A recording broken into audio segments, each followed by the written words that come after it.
Are bonds ever a good investment? And for the first time ever, I have half my money invested into bonds. And in this video, although no one talks about this because everyone is just so focused on stocks and making more money with Bitcoin, no one ever talks about bonds and their purpose and how you can actually make money from them and if they can actually be considered good investments. But in this video, I'll tell you 3 reasons why bonds could actually be a great idea for you. I'll also tell you 3 reasons why you may not want to invest into bonds in the first place. So let's get right into it. Number one is if you want to park money, bonds are the perfect place to park them. And by the way, there are different types of bonds like corporate bonds and treasury bonds, but the overall idea when it comes to bond is a bond is you lending money to someone and they are agreeing to pay you a fixed interest rate. That basically means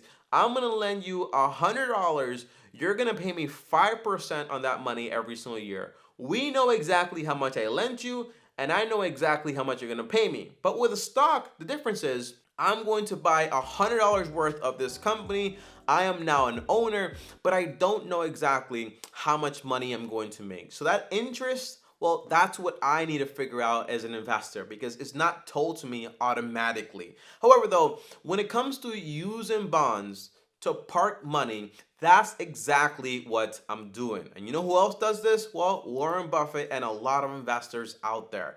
And here's why I'm actually doing this, okay? So right now, I made a decent amount of money on my stocks. And usually, I'm not supposed to make this much money because in reality, I'm a very conservative investor. I only invest into the S&P 500 and that's supposed to give me maybe like 8 to 10% max, but all of a sudden, I've made a lot more than that. And when I look at my investments, I say, how is the price so expensive? It just doesn't make sense. And that can happen in a market where things just get so inflated to the point where it doesn't make any logical mathematical sense to actually invest into these assets. So instead of just leaving my money in there and then suffering a loss when the market crashes, I can go ahead and take my money out in an orderly fashion and park it into bonds. Specifically for me, that's going to be treasury bonds. That's what I actually did. Now, when I say orderly fashion,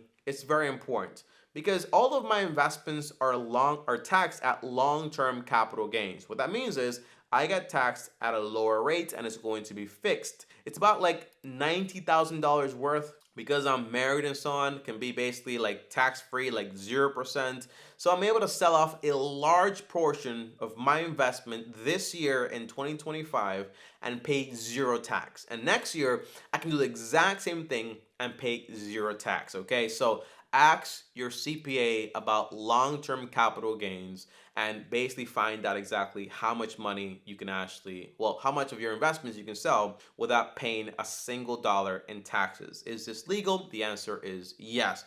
Is this bad? The answer is no. Is this moral? The answer is yes. Like, it doesn't matter, okay? It's my money. And in reality, I'll be honest with you, it's not a popular opinion, but why should I be paying somebody money or taxes on my profits? You know what I mean? So that's just one of my takes. But that's the idea. I'm using my money and I'm parking it in bonds. Now, here's the second reason why you may want to put your money into bonds. Number two is going to be you can't afford any volatility in the stock market. Now, this goes for people that have a lot of money and they depend on the stock market to actually, or their investments to cover their lifestyle. So this happens a lot with retirees. If you are a retiree, let's say you have $2 million and you're like, do I leave it in my stocks or do I, for example, put it into bonds? If you cannot afford to see the stock market go down by 50% or 90%, the answer is just put it into bonds. Because by the way, people don't talk about this, but the stock market can go down by 90%. It's happened before in the past, and it can take over 20 years to fully recover. That's also happened before in the past. Everyone always says the same exact thing, which is the stock market recovers from every single downfall. I agree. Statistically, the data is there to prove that. However, what they don't tell you is how long that recovery can actually take. it can take over 20 years. So imagine you are 30 years old, 40 years old, and now you have to wait until you're 60 or 50 or dead to get your money back, all right? That can actually happen. So if you can't afford any volatility, the answer is you can put your money into bonds. If you're wondering, Tommy, how much money are you getting paid right now? The answer is about 4%. Is this great? The answer is no. But the big benefit is because my money is parked, I can always have access to my money at a whim and put that money into real estate, into stocks, or into any other investment I actually want to put it into if some opportunities do arise. Now, the third reason that you might want to put your money into bonds is as an investment. Yes, yes, yes, yes, I agree. Stocks are going to outperform bonds over the long term. It's usually what happens because one, you just lend the money, but two, you're gonna make more money by being an investor in a company. However, you are able to actually profit from bonds. And here's what I mean, okay? So Apple, for example, they offer what we call corporate bonds. So I'm able to buy, let's say, I lend Apple $100 and they're paying me like 4.5%. That's great stuff, okay? Not great, honestly, it's not that good at all, but it's like what it is. However, during times of panic where people think that Apple might go bankrupt, they're not going to pay their debts and all this other stuff, if I still believe that Apple is still a solid company, I can basically go ahead and buy people's debt for less money. So although someone lent Apple $100, I can buy that debt like a collections agency, right? And pay them $80, right? So I get it for a 20% discount. Now I'm getting paid more interest. That's awesome. And on top of that, when it comes time to collect, to actually ask for my money back, I'm gonna get a $20 profit. You can actually do this. Now, who actually did this best? In my opinion, it had to be Warren Buffett. He did that with Bank of America, with Goldman Sachs, and I'm pretty sure with other companies out there, where he basically bought bonds during unstable times of companies that he knew were solid, and he bought them for a massive discount, got paid a whole bunch of money in interest. You know, when you talk about Warren Buffett, you're talking about billions of dollars a year in interest.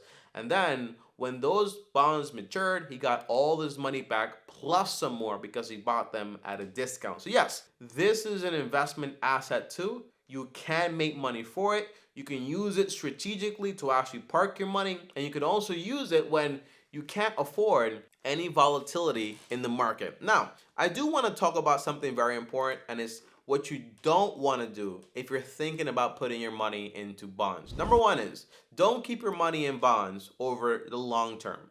They are not going to outperform stocks overall, all right? That's the big idea. However, if you're able to get someone to pay you 16 to 20% or maybe 10% for 30 years locked in, and you're betting that America is going to do great and the interest rates are eventually going to go down, that might be a good idea. But more than often, you're not going to make a profit long term compared to what you would have made with stocks when it comes to bonds. So putting your money into bonds as your long term investment plan is probably not a good idea. And even people that do, for example, splits where they have like 70% in stocks and then 30% in bonds, the bigger reason to do that is basically because they might not be able to withstand any volatility. So instead of having all their money go down, because when bonds go down, stocks tend to go up. When stocks go down, bonds tend to go up, whatever. So it kind of keeps things in an equilibrium, and that's why they have that, okay? But it's not because they're thinking, my bonds are going to outperform my stocks. It's not going to happen. The second reason is because don't think that bonds are going to protect you from hyperinflation or from inflation in the first place. Whenever you have bonds being offered at extraordinary interest rates, it's because inflation is also running rampant. That's why I say if you have hyperinflation in a currency, buying bonds and think you're going to be protected, you're probably not. Because the only reason you're being offered those high interest rates is because inflation is running rampant. So although you may be making 16% on your bond, you're also losing 60% of your purchasing power, which is kind of crazy, or sometimes even more. So when you check historical evidence, as far as, for example, when the US government offered these high bond rates and all this other stuff, well, look at history. usually inflation was also running rampant and the value of the dollar was also just going down and down and down. So that profit, it really wasn't real. Number three is don't assume that if you buy bonds, you can't lose money. There is an assumption. There is something called a risk-free investment when it comes to the banking system, and that's going to be, for example, treasury bonds. Treasury bonds are bonds issued out by the government. The reason we say that they are risk-free is because the government can just print more money. So I possibly can't default on you if I can just make more money. But it also means that you can lose money because if the government doesn't have money and they're just going to print more money, that also means that the $100 they're going to pay you back that you actually lent them is not going to have the same level of purchasing power anymore, meaning it's going to be worth a lot less. On top of that, you can have governments that default. I think that happened in Russia. And you can have big companies, if you buy corporate bonds, that default. So it is an investment instrument and you should do all of your research. But overall, summary, the reason I'm putting half my money into bonds, and I might be putting all my money into bonds, honestly, is because I think the stock market is super, super inflated at this very moment. And I also want to explore the options of putting my money into other forms of assets, whether that's real estate, whether that's land, whether that is into real wealth overall. That's what I'm doing. So bonds can be a good investment if you know what you're doing with them.